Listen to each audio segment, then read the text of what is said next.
Hello, hello, hello, and welcome back. So today we're going to break down all the crazy footage that we got from the theater where Jeff and Hideo and Troy and Wood Kid and Shioli were all at, and we got the footage and we're going to look at it, see if I noticed anything. There are some fun things that I think people have already noticed, but we're going to talk about it here. So let's see what's going on.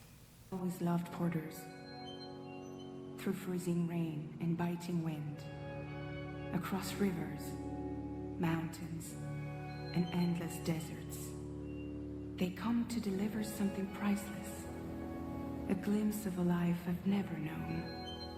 They're my window, my sole connection to the outside world, and I know they'll be back again today. Now, as we know, everything is an opinion and nothing is confirmed until we actually play the game. But I think that this is Fragile reading Lou a bedtime story.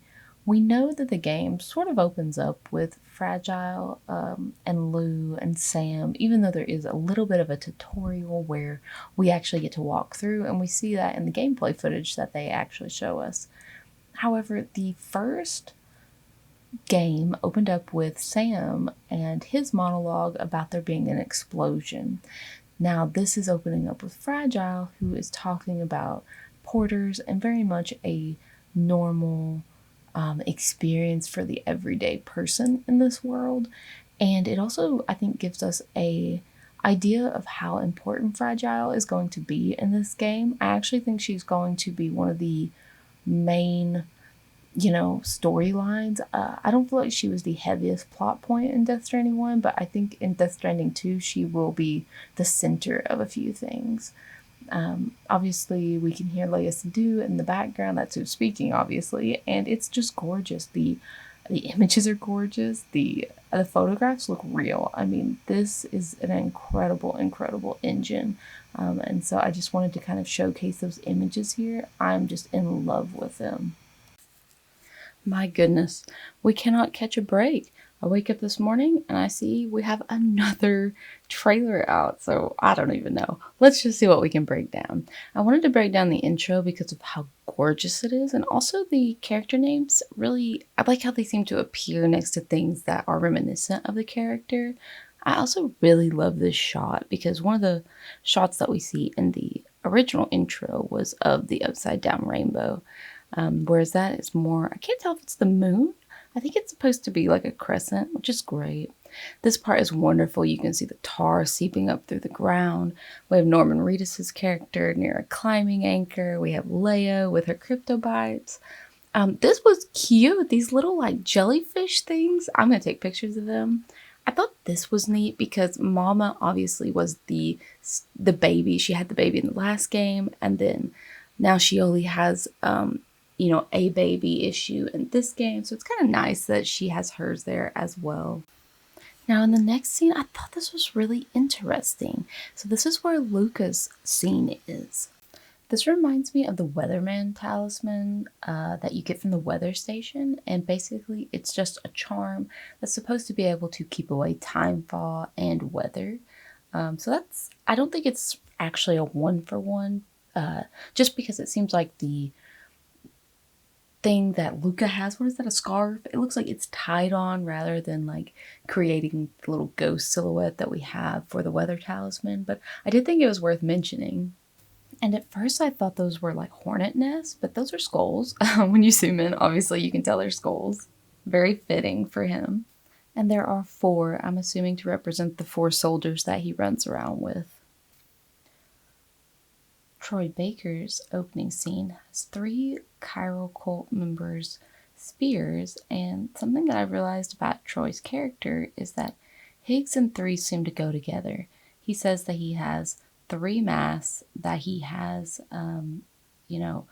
3 facades basically, and we also see 3 Amalek effigies. So I do wonder, is this just representative of the fact that we are going to finish out his arc, the 3 parts of an arc: beginning, climax, and finale? So will we finally get to see the actual Higgs and maybe get some confirmation on his story?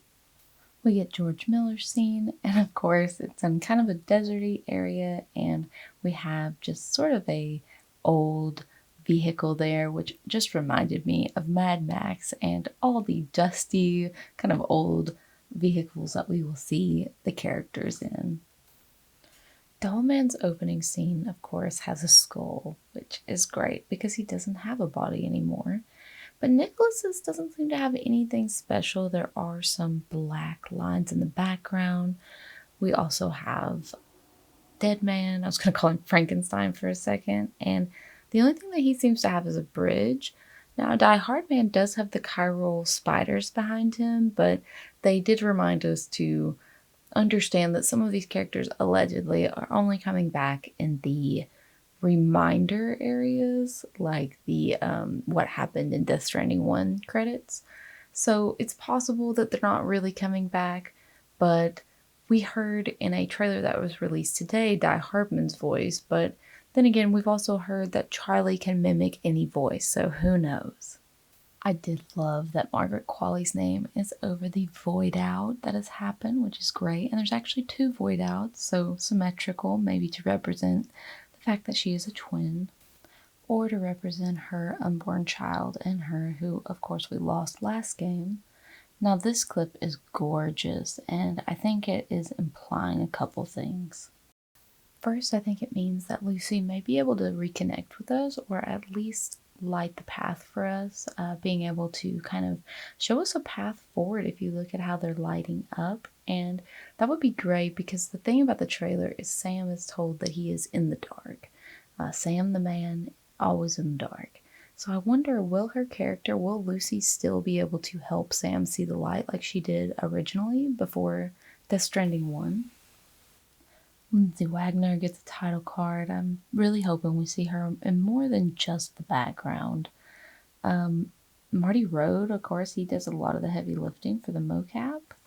And then we have Darren and Jesse's title cards, which I love that they put them over the porters, which I'm also loving that we get to see the NPCs. That's not something I was expecting to see in the title card, and I'm so excited. I'm glad to know that we'll still have some form of porters that we can say hello to locally. I thought this was a little interesting just because I wonder what it means. There are some stacked up rocks which often just work as indicators of kind of paths that people use, or basically to say go this way or you're going the right way.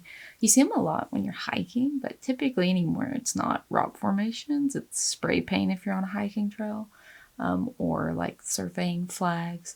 But I did think that was kind of fun, and I'm sure those topple over. So I wonder, do they come back? Is that part of the NPCs? Do they help you with paths at all? Or is that something that will pop up similar to how we put up signs? Are we able to kind of put up little, I don't know, like landscape things? That would be neat. We finish off the intro kind of seeing Sam here. It's really neat. I did the comparisons of the intros, and it was fun to see how close they really are in timing. And the fact that we get to see the gorgeous upside down rainbow over there, which does bring up some questions. How soon after did Timefall occur? And was it brought on by something, or did it just happen to come back after Lou's magical birth? We'll stop here today, and I'll continue breaking down footage from all the stuff that we have. And hopefully you guys will have enough to keep you occupied and excited for the release, which is, golly, it's 10 days basically. So 2 weeks and we'll have it. All right, I'll see you guys in the next video. Bye.